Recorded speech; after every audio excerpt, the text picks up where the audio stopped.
Hey guys, this is Milgauss1349 bringing you the first ever video review of the rarely seen or ever discussed LU Chopard Twin circa 2004.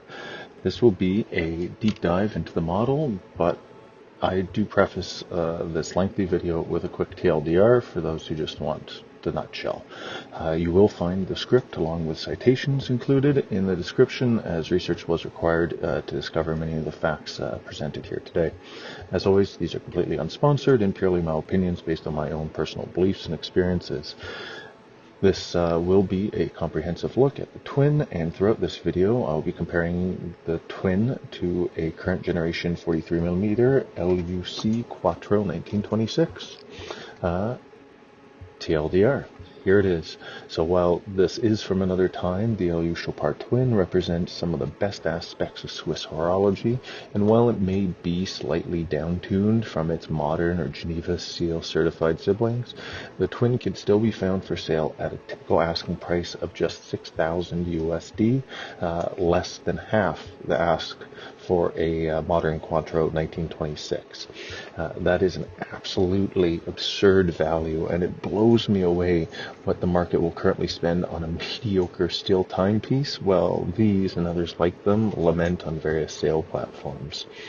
LUC as a brand is one of the best in horology presently, in my opinion, and my after-sales experience with 4 different watches has been excellent. Shout out to Bolduc Canada. If you want the best, and you want something elegant but fun, and you want the very best value for your dollars, your answer is going to be an LU Chopard. Now, with all this said, hold on to your watches and let's dive into this deep dive. Right, history. So GPHG notes a release year of 2004 and provides a comprehensive list of specs for the specific watch and the caliber 4.96 in movement. How long this model ran for is unknown to me, but based on LUC's history, I suspect it ran until no later than 2010 at the outmost. This second generation LUC watches abandoned the traditional 36mm cases for 38 and 39mm options and adopted more avant-garde dial styles, and also saw the proliferation of caliber 396 and 496 movements, enabling broader sales by lowering the production requirements that assembling the Geneva seal equivalent caliber 196 demanded. While the finishing standards were lesser and some of the parts were different for the non-Geneva seal caliber 96 movements, they represented and continue to represent extraordinary value, quality, and reliability at a significantly lower point of entry. This example, the Twin, is one of the very first examples, and here it was assembled, and assembly was completed and was exported to market in 2004. It also received a complete service at the Chopard USA workshop in 2011, along with one again just recently, 27 June 2023, by Bolduc Watches and Services Regional Authorized Service Center in Mississauga, Canada. Shout out again to Bolduc. So let's get into this watch here today. The dial. The dial is comprised of 3 cut discs, as we'll get in the video shot here. The largest outer disc features a sunray motif prominent for the era, seen in both the LUC dress watches and their Pro 1 sport lines from the period. From what I've read, to achieve this, Chopard stamped, cut, and finished the discs. Unlike most brands, Chopard followed the ever elegant and subtle touch of the Omega Constellation Radiant Star by having the cut sunray motif radiate out from the Chopard name, something you see continued in future generations, such as the Quattro right here. This outer disc sits above an inner disc featuring a softly frosted disc that is home to the aesthetically pleasing 6 o'clock date window. Finally, in the center, we find an almost imperceivable stepped-down disc with a 60-second printed ring and an even more difficult-to-observe series of concentric rings, which is, I hope, visible in this video. It's something we see in other brands such as Glasuto Original and some of their sub-registers, and Chopard continues to do this on many of their models, and the concentric rings are barely perceivable by the human eye, but certainly there, and add a different textured aesthetic than just the sunray finish. So the indices, while not faceted, are still polished to a very high standard, though even today Chopard uses gold plated versus solid gold pieces, whereas the more cash flush competition, such as Swatch brands such as Omega, have switched many of their product lines to solid gold indices. In photos, the more eccentric dial can appear particularly polarizing, especially when you're trying to make a purchase for a neo-vintage piece such as this, but in person it is much more subtle, a classic watch with a great deal of flair at the same time. It is also surprisingly easy to tell both the time and the date at a glance, something I had not considered when I did purchase this, and not something you would guess from seeing the photos, given again the more eccentric dial layout. So let's talk about the handset. Chopard uses a number of different handsets that are much less common in the industry. Here the hands are somewhat unique variations on sword hands with a loom strip in the center of the hour and minute hands. This is implemented with what I'm going to presume is either a C1 or a minimal set of layers of C7, and while it works, it tends to have a minimal half-life of around just 10 minutes, and this is a practice that still remains today in LUC dress watch applications such as the Quattro here. It works, but barely, and again, if it's C7, it's minimal. C7 usually works quite well, especially if it has a number of coats. So I'm guessing it's a minimal amount of C1, especially for this era. It's not going to be anything like an X1 Super Luminova or anything like that. But it is still a nice touch, and it does work for a degree of time. All right, so let's take a look at the case. Something very unique about the Twin is the use of material, in this case, yellow gold. Chopard significantly tends to favor red gold, and yellow gold variations are significantly less common, especially in their modern releases.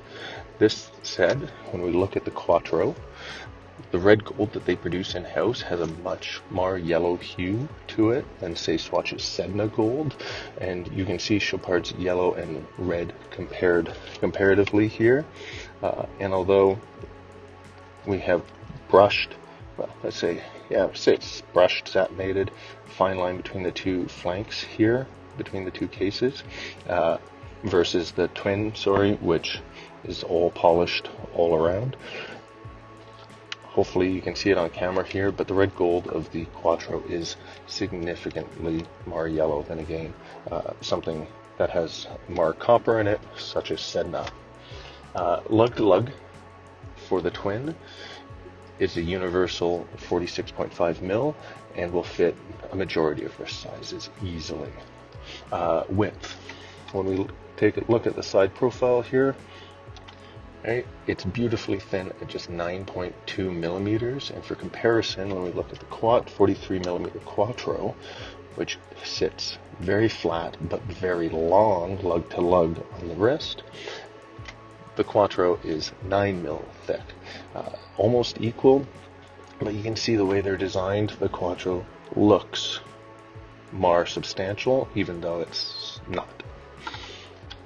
Unlike many of the current LUC lines, water resistance is rated only to 30 meters on the Twin, something common for, well, dress watches and for the era, whereas the Quattro, for example, is a healthier 50 meters, and something you see continued in many of the Chopard LUC models to date. At the end of the day, these aren't dive watches, and 30 meters, 50 meters, it's fine for day to day. I wear the Quattro on the regular in any number of circumstances other than anything that is particularly sporty, and no issues.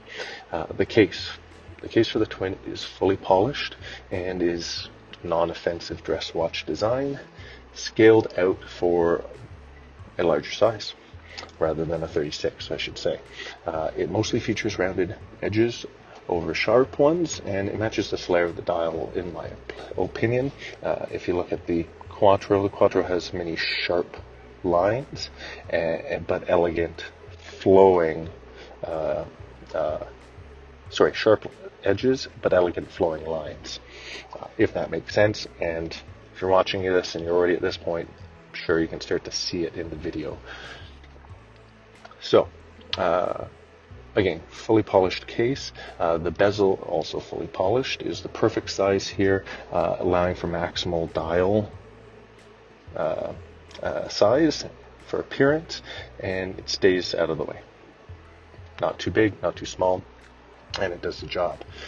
Comparing the overall design of the older Twin to the modern Quattro, we see a significant departure from the classically soft edges, uniform polishing, and unobtrusive lugs of the Twin to the Quattro's mix of brushed flanks, polished tops, sports watch proportions, and more stylistic lugs.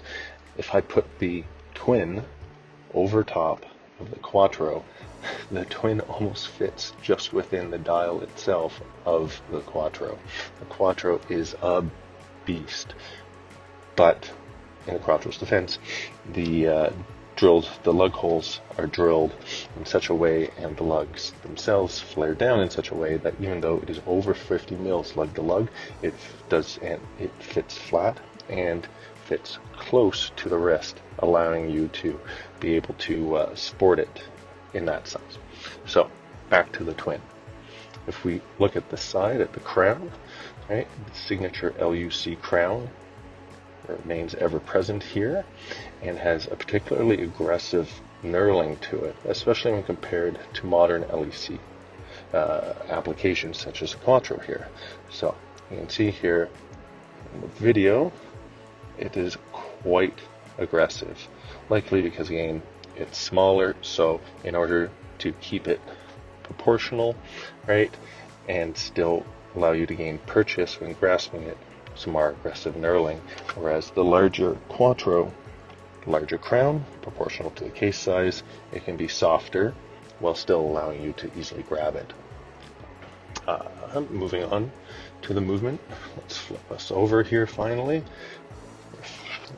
And powered by the Caliber 496, a variant of the underappreciated technical marvel and Geneva Seal certified Caliber 196.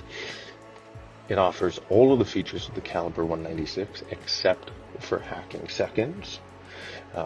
The only variation of the Caliber to do so, I might add. All the others feature hacking seconds. And we'll look at it compared to the Caliber 98 from the Quattro here.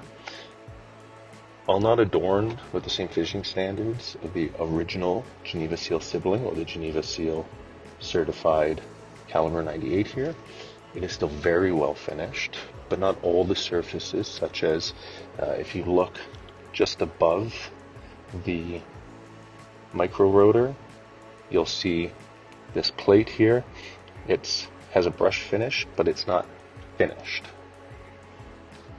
So, and there are little details like that, whereas a Geneva Seal certified movement will have all parts finished. Okay, not a big deal, but it's those sort of little nuances that differentiate the Seal version versus just the regular versions. It still does feature the twin stack barrels with 65-hour power reserve, a 22 karat gold micro rotor, but some of the parts are also different than those required to meet the Geneva Seal standards, including the notable absence of the swan neck regulator, for example. And again, you can see the difference between the Caliber 98 and the Caliber 96 here.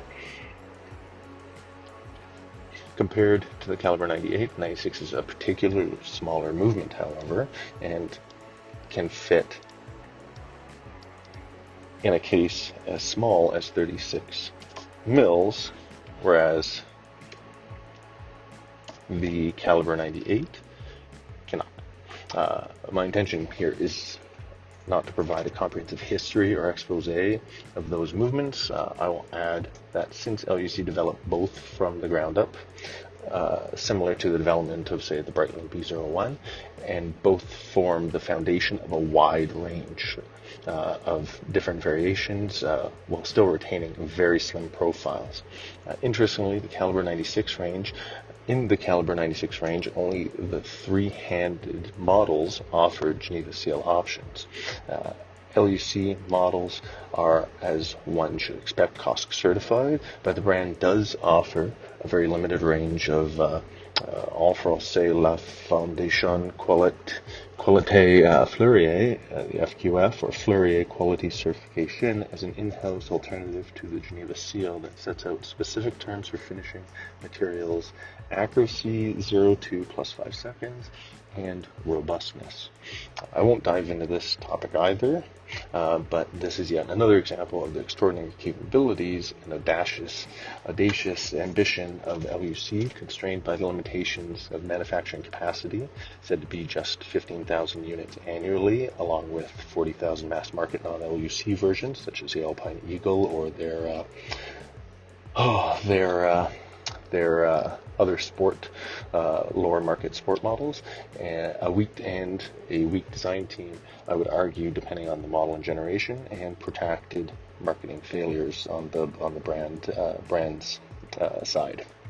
So, if you would like to learn more about the movements, model histories, or any other aspects of the brand, do let me know in the comments below, and if there's sufficient demand, I'll consider producing a video, doing the research and producing a video. Let's get back to the crown here, and we will wind the movement. There you go, winds almost imperceptibly, which is absolutely amazing. What is interesting is the degree of rotor whir, something I expect from exhibition case-back watches, but I was still surprised given the small footprint and screw versus ball bearing system of the micro rotor. I'm not sure if you can hear this. So, the caliber 96 remains a marvel in engineering, quality, and beauty, as its most recent inclusion at the time of recording is in the slimline version of the Alpine Eagle XPS, with the current modern version of the caliber 196 Geneva seal, which transcends it, the Alpine Eagle line, from mass market to a true LUC worthy model. Let's take a look now at the straps that we have on here. So currently I have the Twin on a brand new embossed ton strap with copper Spanish stitching, beautifully finished, water resistant back here, LUC Geneva laser engraved there, beautifully finished. So let's now take a look at it at the OEM strap. This OEM strap is, of course, seen better days, but what you see standard from most brands. It's a gator, right? The pin buckle here, gold.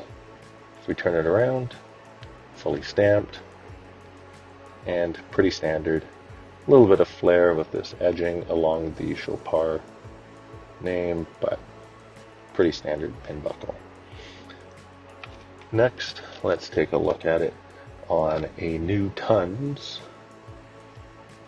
ostrich, dark brown.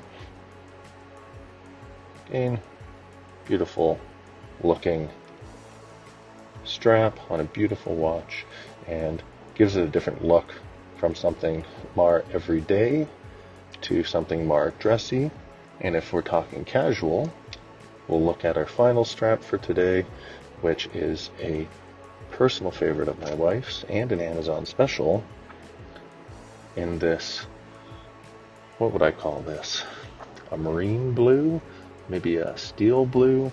Regardless, This is a steal on Amazon, and it looks beautiful with the twin, and makes it a really nice everyday watch versus just a dress watch. Dress watches don't have to just be dress watches. I wear my Quattro every day, and I have a strap for every occasion for it. Now, let's talk about Chopard and after-sales considerations of owning a Chopard. The Twin here received both a complete service and a refinishing by Chopard's regional service center, Bolduc Watches and Services. All prices that I'm about to quote are estimates and in Canadian dollars. I do know that some other prices are starting to increase, such as for their older Frederick Piguet based movements, such as the Saint Moritz that I have currently in service. Their prices are starting to go up. All right, it's just the way the market is and inflation for this region. Full servicing. For full servicing, you're looking at about $1,000 minus after tax, and I was advised that I should expect a service interval of around 7 to 10 years, depending on where, and this is despite the lack of use of silicone in the parts. Full case restoration for a non-bracelet, so just the case, will cost you about 160 Canadian plus tax. Shipping, $65 plus tax back to you. It is overnight, which is fantastic, and the time frame for the work is around 6 to 12 weeks, depending on time of year. Service warranty is 1 year from the time of shipping, and again, special shout out to Bolduc Watches and Services in Mississauga, Canada. They have the contract for all servicing for Chopard, Bulgari, Cartier, and others for the region, and also have a massive supply of vintage Omega parts, and from having chatted with them, at least rivals, if not beats, what Swatch actually still holds for many of these very, very vintage Omega models. Their front of house is led by Diego, and is absolutely brilliant. You can call, talk with them, time available of course, whenever you need. They absolutely blew me away, and anything, especially compared to anything the large umbrella groups such as Swatch offer, it's just night and day. They are fantastic. If you are in Canada, this is your regional service center. You'll be very happy with the phenomenal service provided. So, looking at our comparison again here, right? This is with the 1926 Quattro. If you are looking for a last generation caliber 196, you are most often limited to Chopard's 36mm examples, while the larger 38 and 39mm models were mostly equipped with the 396 or 496 movements respectively, and the 396 that featured hacking seconds is often still only found in 36mm cases. But many of those examples do have a rose lathe guilloche dial, a dial finish that Chopard only sparingly offers even to this day, and I suspect because they have very limited artisanal capability to produce rose lathe guilloche dials. So they tend to they use their galvanic treated dials, such as you find in the Alpine Eagle and is expanded to the XPS lines, or stamp dials such as you find from this earlier era with the radiating sun rays, right? But they don't do a ton of hand guilloche dials, again, because I suspect they have only a small number of craftsmen to do that, and reserve it for their very high-end models. A common variation of the caliber 496 is the H24 GMT variation, and the briefly lived Pro 1 GMT, which I also have a video coming up of in a few weeks following this release, will illustrate that. If you are looking for current generation models, the same family of calibers are still employed today. It's just a brilliant movement. However, they do have a new naming convention for them. So, overall, after-sales service with Chopard for me has been phenomenal and really highlights the abysmal state of many of the Swatch Group brands and their after-sales service or lack thereof, which is a topic for another day. While it is from another time, the LU Chopard Twin represents some of the best aspects of Swiss horology, and while it may be slightly down-tuned from its modern or Geneva Seal certified siblings, the Twin still can be found for just $6,000 US, plus or minus, and that's less than half the ask for a Quattro 1926, which itself is already very reasonably priced on the secondary market. This is an absolutely absurd value, both of these, but especially the Twin. It blows me away what people are paying for. I mean, heck, there you could get some of these new Seikos that are they barely even regulate them. Or you could get this, with some of the finest horology for your dollar. Spend your money any way you want, but consider something like this from Chopard. If you want the best, you want something elegant but fun, you want the very best value for your dollars, your answer, take a look at Chopard. Alright, even if you do want a steel sport, take a look at the Pro 1 line. You can get a Pro 1 diver right now, which is essentially the same movement, but hacking seconds. So the 396 and a tungsten micro rotor instead of a 22 karat gold rotor for about, I think it's like 3,000, just over 3,000 US. Like, yeah. So, thanks for watching. I hope you enjoyed this video. It's at the time of recording, going to be the only one of the Twin, which is unfortunate. If you have any questions, put them down in the comments. I'd be happy to answer them. Again, thank you for watching. Have a great day.